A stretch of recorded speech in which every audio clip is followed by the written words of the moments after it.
Hi, this is Barry Phillips with 10-Minute Torah. Today we began Tisa. This is found in Shemot, or Exodus chapter number 30, verse number 11 and 12, that says, "And Yahweh spoke to Moshe, saying, when you take the census of the children of Israel to register them, then each one shall give an atonement for his life to Yahweh, when you register them, so that there is no plague among them when you register them."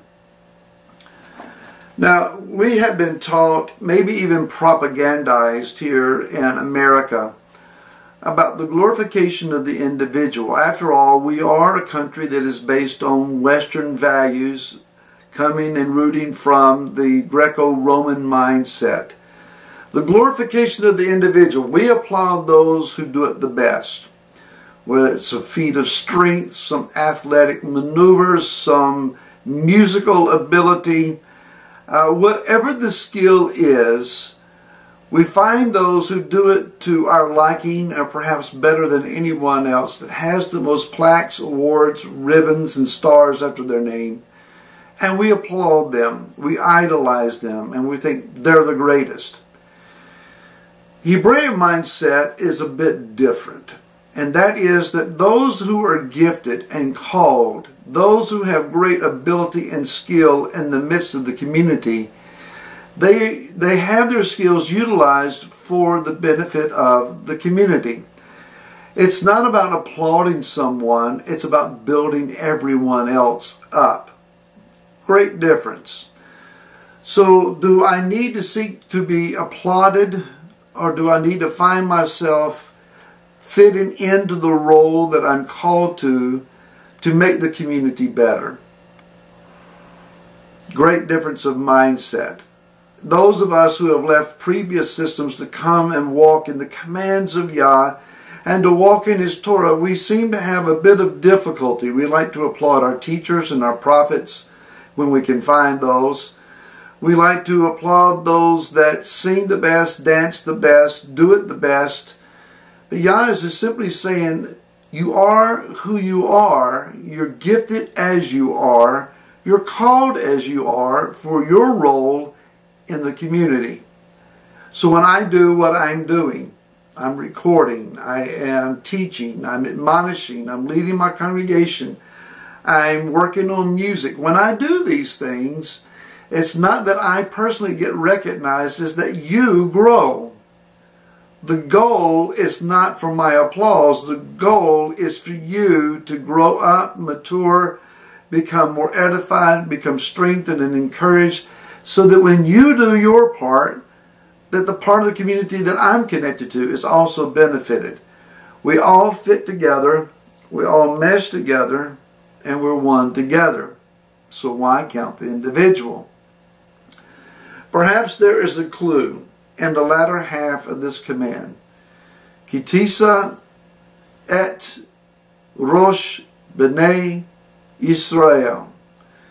When you exalt, lift up, when you count, when you take census of et, the Aleph Tav, Yeshua says, I am the Aleph and the Tav. The King James uses the words Alpha and Omega from an erroneous Greek translation. The Hebrew would say, I am the Aleph and the Tav, the first and the last letters of the alphabet. This is the direct object indicator and grammatical rules for Hebrew.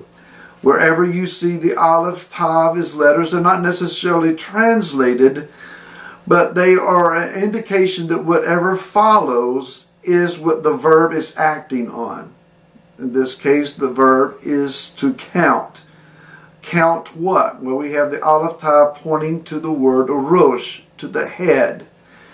It's not every time that an Aleph Tav is used in the Hebrew, but rather in certain circumstances. In this case, being one here. That is, that when you lift up, when you exalt, when you count the head of the sons of Israel, Yeshua, then there is atonement. Yeshua says, if I be lifted up, I will draw all men to myself. So in the lifting up of Yeshua, then the whole community is benefited.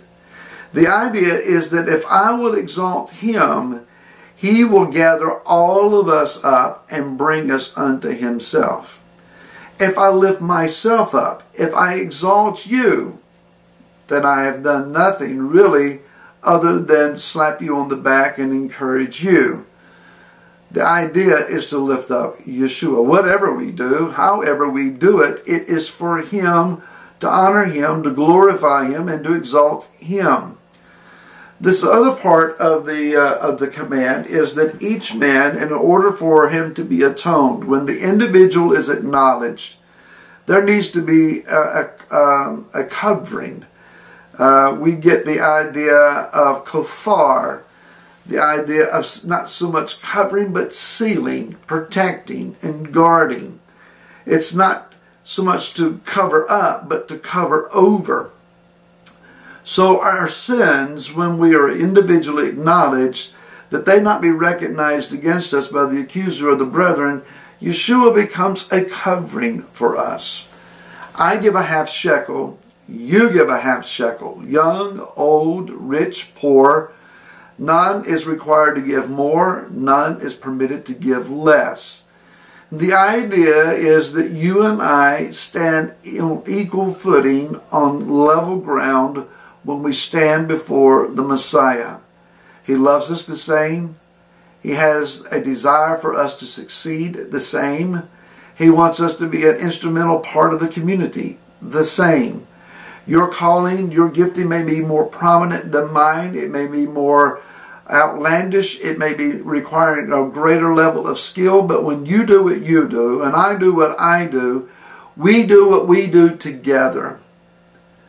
Let's understand that none of us are by ourselves. One might say, well, I don't need a congregation. I don't really need anyone. I can study on my own. I can learn on my own. I have the Ruach HaKodesh as my teacher. I can listen to worship music and dance in my living room all by myself.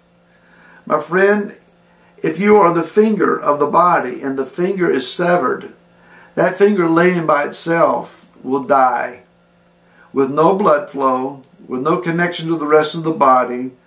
That extremity will die. You will dry up and you will die spiritually if you try to do this all on your own. I need you. You, whether you agree to it or not, you may very well just need me.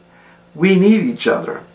It's vitally important that we do what we do to benefit and to encourage one another.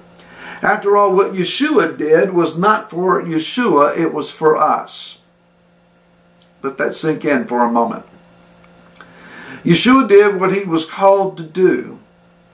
He came that he might restore the lost sheep of the house of Israel. He came that he might provide an atoning price and a means of you and I getting back to the covenant of Abraham and being restored to Am Israel.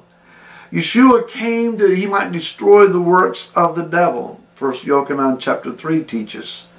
And so he did what he did in order for you and I to be benefited. Yes, he is exalted. Yes, he is placed at the right hand of the Father. Yes, he is most high. And he is given a name that is above all names. But those benefits and that lauding of him, that exaltation of him, came as he gave himself for us. If you want to grow, if you want to mature, if you want to succeed, then attach yourself to the one who has already succeeded. Attach yourself to the one that is already exalted. Find your place in Messiah. Listen to his calling. Find out what it is that he's asking you to do. And then do it for me. Do it for others. Give of yourself for the body of Messiah, that we all play our significant roles, that we all do what we do for each other. Let me just say it very simply. I need you. I need you. You need others. Don't be severed. Don't be cut off. Don't stand up arrogantly and think I can do it on my own. We need each other. Let's become the body of Messiah. Let's find his atoning work. And let's work together. Until tomorrow. Shalom.